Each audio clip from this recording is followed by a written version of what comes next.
Rahayu, Rahayu Sagung Dumadi, Om Swastiastu, Namo Buddhaya, Salam Kebajikan, Ung Ulun Basuki Langgeng, Langgeng Basuki, pemirsa Cahaya Batin, salam, Assalamualaikum warahmatullahi wabarakatuh. Kali ini saya di Jogodolok. Kebetulan pada siang hari ini selesai perjalanan seperempat atau setengah hari dalam pekerjaan kita mungkin. Kenapa saya katakan mungkin? Dari mulai malam sampai pagi saya juga mengalami sebuah kebingungan dalam bekerja dan menyelesaikan tugas-tugas. Nah, kerja yang menjadi persoalan bagi kita. Apa yang menjadi peristiwa batin dalam setiap manusia yang disebutkan bahwa kerja. Saya mau mengambil dari aksara ko, kerso, jadi kerso mayu hayu ning bawono.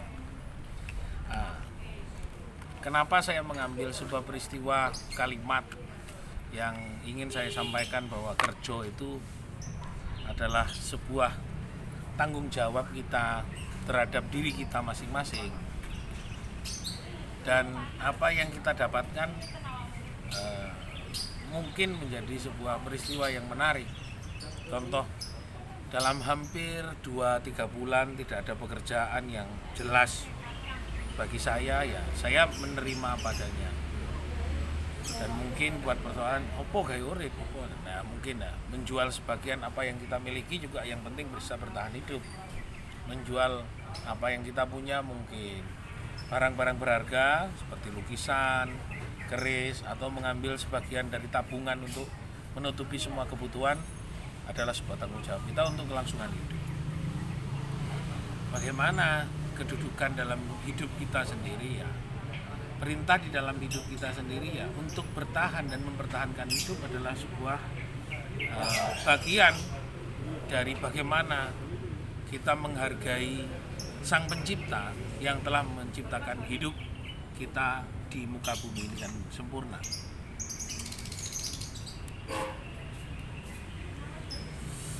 Ada kalanya saya berdiri di depan patung Jogodolok yang Prabu Kertanegara.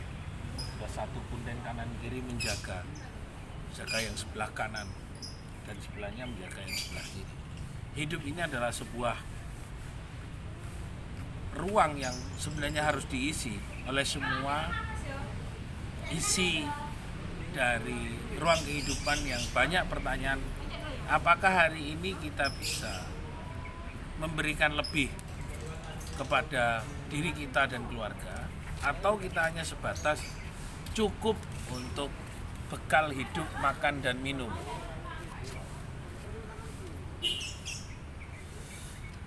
Inilah yang menjadi bagaimana kita merasakan ruang kehidupan dan menikmati rasa syukur dalam keseharian. Walaupun pekerjaan kita tidak semerta-merta seperti berdagang lalu jualan, tapi petani menunggu 3 bulan.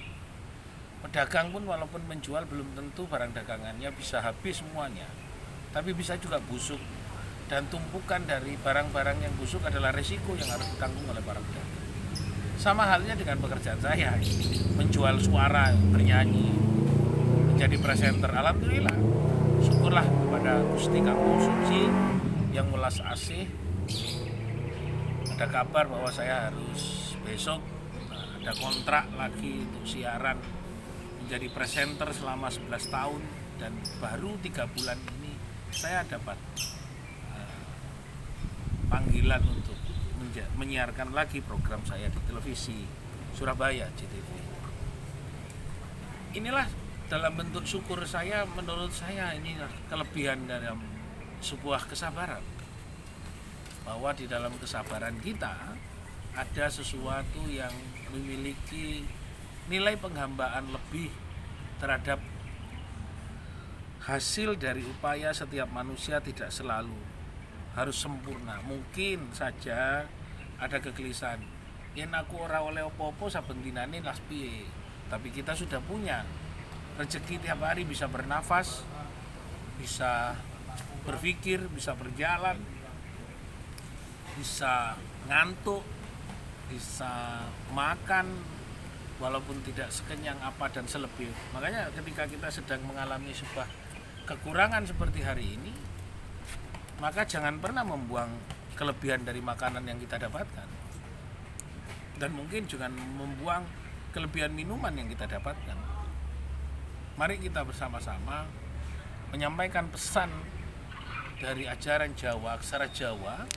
Pesan ini adalah sebenarnya bagaimana kita melihat nilai-nilai kehidupan di dalam kita memanifestasikan cita-cita dan penghambaan kita kepada Sang Yang Maha Tunggal, kepada Gusti Kang Maha Suci, Gusti Kang Maha Welas Asih, Luhur Budiya. Allah itulah yang sebenarnya harus kita panut dalam kehidupan kita sehari-hari.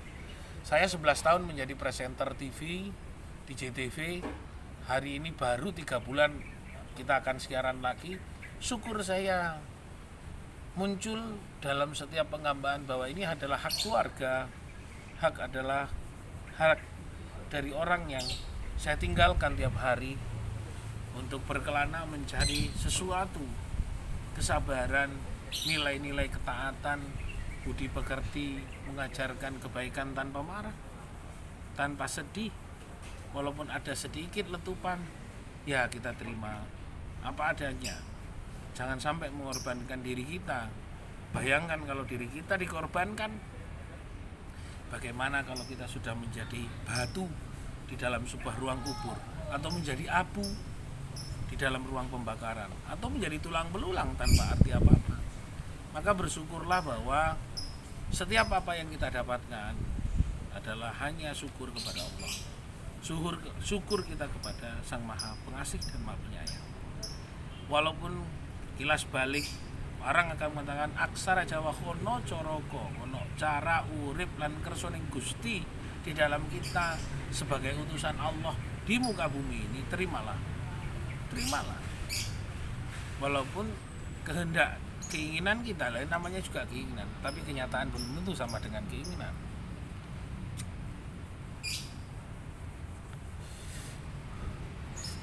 Keinginan itu selalu berorientasi pada capaian pikiran yang mungkin akan berbeda dengan capaian orang lain. Jadi capaian yang kita rasakan ini mungkin tidak sama. Maka ketika saya harus membayar tanggung jawab saya kepada komitmen kepada perbankan, habis sudah semua tabungan, tapi Allah masih memberikan 1-2 rezeki yang terinformasikan bahwa cak ono kabar sesuk kudu siaran, cak ono kabar sesuk kudu syuting. Alhamdulillah, syukur kepada Gusti Kang Maha Suci bahwa dalam setiap kekurangan ada kehendak Allah, ada kehendak Gusti. Tidak selalu harus menikam orang, tidak harus mencaci orang, menghardik orang. Marilah kita sama-sama mengerti tentang apa yang ada di dalam diri kita. Marilah kita memahami apa yang di dalam diri kita dan apa yang ada di dalam pikiran kita. Apakah mampu pikiran kita menerjemahkan apa yang ada di dalam hati kita? Maka kerso memayu hayuning bawahnya adalah Allah itu sendiri yang bisa menunjukkan kekuatannya. Allah sendiri yang bisa menunjukkan keselamatannya. Tidak ada apapun yang diajarkan oleh leluhur yang Prabu Kertanegara, duduk, manembah, menghadap, mencintai, dan melindungi rakyat. Di atas adalah simbol guru sejati yang ada di dalam rasa kita, yaitu tumatiring tanpa kang winangenan. Garuda itu sendiri adalah kita yang harusnya manut kepada guru sejati Allah. Kita yang harus manut kepada Sang Maha Pencipta. Maka saya sampaikan, tidak sekonyong-konyong mudah menyampaikan atau tidak sekonyong-konyong mudah untuk mengaturkan peristiwa-peristiwa batin dalam cahaya batin. Pintu gerbang kesadaran bangsa Indonesia ini tidak bisa diberikan begitu saja. Mari kita mengkaji sedalam-dalamnya apa yang ada dan terjadi dalam kehidupan kita. Kerso memayu hayuning bawono adalah aksara Jawa yang kelima, dan kita bisa mengartikan aksara Jawa kalau ke-40-nya dibalikannya itu adalah aksara yang ke-46. Mohon maaf, 36. Nah, mari kita betul-betul menyembah madhep mantep marang Gusti kang mau suci, kang mau luhur welas asih, mengerti praktek setiap hari, mempraktekkan tidak ada dengki, tidak ada takabur, tidak ada subhat, tidak ada marah, tidak ada dendam. Mari kita berbaik sangkalah kepada diri kita. Semoga memberikan manfaat buat kita semuanya. Rahayu, Rahayu Sagung Dumadi. Om Swastiastu, Namo Buddhaya, salam kebajikan, salam, wassalamualaikum warahmatullahi wabarakatuh. Konggulun Basuki Langgeng.